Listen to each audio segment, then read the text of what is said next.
मुख्य चुनाव आयुक्त ने रमेश बिदुड़ी के बयान पर कड़ी प्रतिक्रिया दी है और उन्होंने कहा है कि इस तरह के भद्दे बयान हम लोग बर्दाश्त नहीं करेंगे। आज के बाद इस तरह के बयान ना दिए जाए वरना हम केस रजिस्टर करेंगे। We will file case also. ये मुख्य चुनाव आयुक्त ने कहा है इस तरह के भद्दे बयान नहीं आने चाहिए। ये इस वक्त की बड़ी खबर है जो हम आपको बता रहे हैं। लेकिन एक बार फिर से 5 और 8 फरवरी की तारीख आपको बताते हुए, अगर आप दिल्ली में वोटर है तो जरूर वोट करने के लिए डालिए। देखिए, महिला सम्मान की बात हो रही थी और वहीं से स्कीम्स पे आ रहे हैं। आपको पता है देश में इस वक्त सबसे ज्यादा 2000 रुपए गृह लक्ष्मी योजना में कर्नाटक में कांग्रेस पार्टी की सरकार दे रही है, 2000। और जो वहां पर हालत है, मल्लिकार्जुन खड़गे ने बगल में बैठ के बोला कि कुछ दिन बाद आपके पास रेत सड़क पे बिछाने का पैसा नहीं होगा। ये देखिए, अब हम आपको दिखा रहे हैं सभी बड़ी सीटों पर। जंगपुरा जहां पर हम चलेंगे राजीव के पास, क्योंकि यहाँ मनीष सिसोदिया के साथ चुनावी मैदान में तमाम पार्टियां हैं। ये पोस्टर हम आपको दिखा रहे हैं क्योंकि भारतीय जनता पार्टी ने अभी ये पोस्टर जारी किया है और आशुतोष जी इसकी प्रशंसा करना चाहते हैं। 8 फरवरी को दिल्ली में आ रही है भाजपा की सरकार। बोलिए। देखिए, भारतीय जनता पार्टी ने कम से कम एक चीज, महत्वपूर्ण सवाल क्या होता है ना कि बीजेपी 1998 के बाद यहां नहीं आ पा रही। क्यों? क्योंकि लोगों को यह भरोसा नहीं है कि बीजेपी सरकार बना सकती। ये जो पोस्टर है, ये पॉजिटिव पोस्टर, ये कह रहे कि हम बनाएं, सरकार बनाने जा रहे हैं। अगर आप ये भरोसा लोगों को दे दें तो बीजेपी का वोट शेयर जो पिछली बार 38-39% था, उसको अगर आप 5-6% अगर और बढ़ा लें तो आम आदमी पार्टी के लिए बहुत दिक्कत आएगी। इसलिए मैंने कहा गुंडे पोस्टर की जगह आप ये भरोसा लोगों को दिलाइए कि बीजेपी भी सरकार बना सकती है। तो जो अमूमन एक टेंडेंसी होती है कि जो पार्टी जीतती हुई होती है, जीतती हुई दिखाई पड़ती है या लोगों को भरोसा होता है सरकार बना सकती है, उसके तरफ एक्स्ट्रा 2-3% वोटिंग होती है। इसलिए मैंने कहा कि अपने आप में अच्छा पोस्टर है, पॉजिटिव पोस्टर है और लोगों को भरोसा दिला रही हम सरकार। हालांकि मैं इस बात से सहमत नहीं हूं, इसलिए क्योंकि हम सबको लगता है कि हम यहाँ बैठकर एक एनालिसिस कर सकते हैं। फील गुड में 2004 में क्या हुआ था आशुतोष जी? तब तो बड़ा ही पॉजिटिव कैंपेनिंग था अटल बिहारी वाजपेयी जी का। मैं एक काउंटर आर्ग्यूमेंट दे रही हूँ। आपने बहुत अच्छा, देश में बदल गया और फील गुड और ये वो क्या क्या था, क्या हुआ? मैं बताऊं? हाँ? जवाब देखिए, कैंपेन वो कैंपेन बेहतर होता है, डिसाइसिव होता है जो बिलीवेबल कैंपेन होता है। जब घास से दोस्ती थोड़ी करेगा, उनको अटैक ही तो करना मौजूदा सरकार पे। यहाँ पे बिलीवेबल कैंपेन है भाई। जिस दिल्ली के अंदर भारतीय जनता पार्टी 2014 में 7 सीट जीतती है, 19 में 7 सीट जीतती है, 2024 7 सीट जीतती है, वो बीजेपी क्यों नहीं कह सकती कि हम विधानसभा के चुनाव में अरविंद केजरीवाल को हरा सकते हो, सरकार बना सकते। 2004 का जो कैंपेन था, जो बड़ी बड़ी बातें की जा रही थी, फील गुड फैक्टर की बात की जा रही थी, क्या ग्राउंड पे वैसा था? क्या जब लोगों ने देखा कि जो बातें कही जा रही है ग्राउंड पे वो रियलिटी नहीं है, तब लोगों ने उनको हराया। तो मेरा कहना, कैंपेन हमेशा बिलीवेबल होना चाहिए और एक हवाई नहीं होना चाहिए। जल्दी से आपका कमेंट फिर रिपोर्टर्स को दिखा दीजिए। नहीं, मुझे लगता है कि इस देश में दोनों तरह से वोटिंग होती है। हाँ। 77 में नेगेटिव वोटिंग हुई कि हटाना है इंदिरा गांधी को। 89 में राजीव गांधी को हटाना है, नेगेटिव वोटिंग हुई। 84 में पॉजिटिव वोटिंग हुई कि लाना है बिन मां के बेटे को। तो हमेशा ऐसा नहीं कि हमेशा नेगेटिव पॉजिटिव वोटिंग होती है। लेकिन दिक्कत ये भी है कि किसी को हटाना है, किसी को लाना है से अब इसी के जरिए कमाना है वाला अगर चुनाव बदल रहा है तो ये चिंता होनी ज्यादा चाहिए लोकतंत्र में। कमाना है, किससे ज्यादा पैसा मिल रहा है, ये वाला अगर हो जाता है सिनेरियो तो ये तमाम राजनीतिक पार्टियां इस पर जितना भी ज्ञान दे, लेकिन ये लोकतंत्र के लिए बहुत अच्छा नहीं हो सकता है। जल्दी से एक बार चलते हैं, जंगपुरा की सीट पर हमारे साथ है। उससे पहले मौसमी हमारे साथ जुड़ गई। मौसमी को जल्दी से दिखाइए, कांग्रेस पार्टी में किस तरह की चर्चा है? वोटर्स लिस्ट पर बहुत बड़ा जवाब दिया है आज कांग्रेस पार्टी के नेताओं ने। मौसमी जी बिल्कुल, देखिए अंजना, हमारे साथ अभी इस वक्त कांग्रेस पार्टी के दिल्ली अध्यक्ष देवेंद्र यादव जुड़ गए हैं, जो लगातार अपनी कॉन्स्टिट्यूंसी में प्रचार कर रहे हैं और उनसे बात कर लेते हैं क्योंकि एक लंबी चौड़ी प्रेस कॉन्फ्रेंस भी की चीफ इलेक्शन कमिश्नर ने और ईवीएम को लेकर भी बिल्कुल जो है बेबाकी से उन्होंने अपनी बात कही और कहा किसी तरह से भी ईवीएम में कोई गड़बड़ी नहीं हो सकती। देवेंद्र जी, आपने इलेक्शन कमीशन की प्रेस कॉन्फ्रेंस सुनी होगी, कितनी तैयारी है और इस बार ईवीएम का ठीकरा नहीं फूट सकता? नहीं, निश्चित ही। देखिए, हम तो पूरी तरीके से तैयार हैं और मुझे खुशी है कि अब 5 तारीख को डेट आ गई है जिस दिन इनके पापों का घड़ा फूटेगा।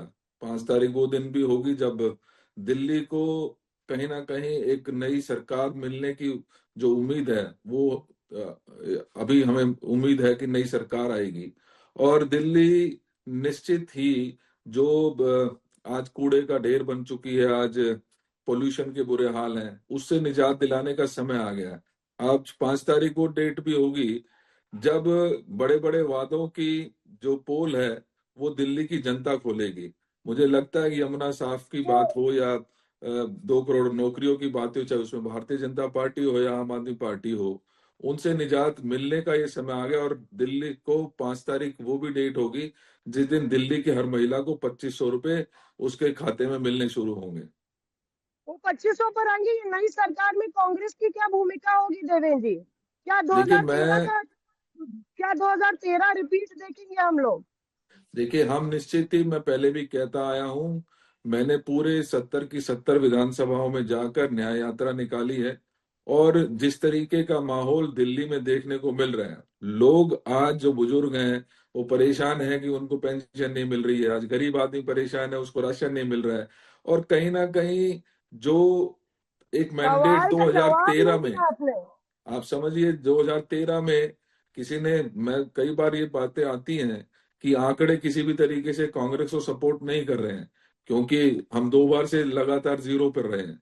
लेकिन इस बार निश्चित ही जो 2013 में एक ऐसा मैंडेट दिल्ली की जनता ने दिया था, किसी ने सपने में नहीं सोचा था कि आम आदमी पार्टी 28 सीटों पर पहुंचेगी।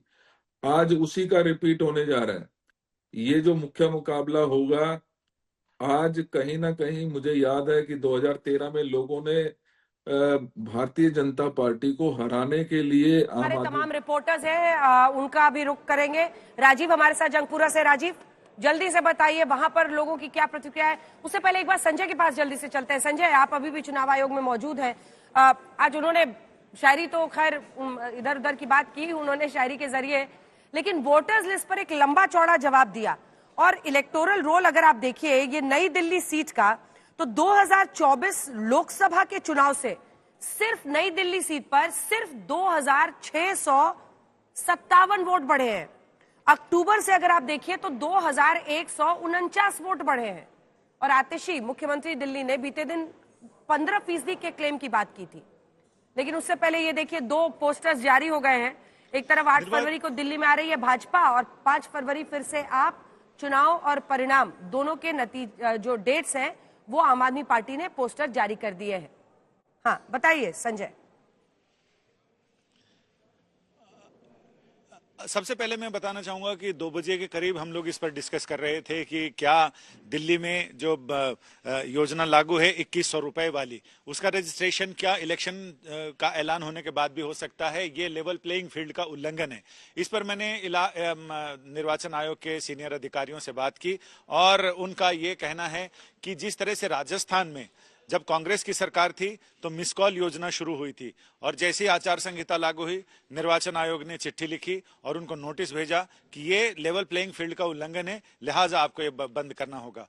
तो उनका ये कहना है कि चूंकि आचार संहिता लागू हुई है, इंतजार कीजिए, हो सकता है कि दिल्ली सरकार को भी इस ऐसा ही नोटिस जाए और उसमें जिस तरह से पुराने प्रेसिडेंट रहे हैं उसको लेकर बात हो। और दूसरा सवाल आपने पूछा जिसपे हमने इलेक्शन कमीशन से पूछा कि 15 दिनों में 5 लाख से ज्यादा एडिशन डिलीशन के एप्लीकेशन आपको मिले हैं। आप क्या 15 दिन में ऐसा हो सकता है? कौन सा तरीका है जिसके वजह से जिसके जरिए आपने इसको पूरी तरह से स्क्रूटनाइज किया और चीजें देखी? इनका यह कहना था कि अभी एप्लीकेशन हमें मिले हैं, नो डाउट 5 लाख से ज्यादा मिले हैं, लेकिन उसको स्क्रूटनिंग करने की जो प्रक्रिया है वो जारी है और जैसे जैसे समय आगे बढ़ेगा और स्क्रूटनिंग हो जाएगी तो हम इस प्रक्रिया के दौरान भी, यानी नोटिफिकेशन जारी होने के 10 दिन के अंदर भी हम उसको प्रोसेस में ला सकते हैं और उनका नाम सप्लीमेंट्री लिस्ट में शामिल कर सकते हैं। यानी इंतजार करना पड़ेगा और प्रोसेस अपने हिसाब से चल रहा है। तो कुल मिलाकर अगर हम बात करें तो कुछ इलाकों में कम रजिस्ट्रेशन फॉर्म मिले हैं, लेकिन कुछ में काफी ज्यादा मिले हैं। जमुना पार के इलाकों में बल्क उसमें आए हैं। तो ऐसे में इलेक्शन कमीशन के ऊपर चुनौती बढ़ गई है कि वो अपने एक्सेलरेट करे अपने प्रोसेस को और कितनी जल्दी वो 5 लाख से ज्यादा लोगों का वेरिफिकेशन करना, उसको शामिल करना चुनौती तो है। जी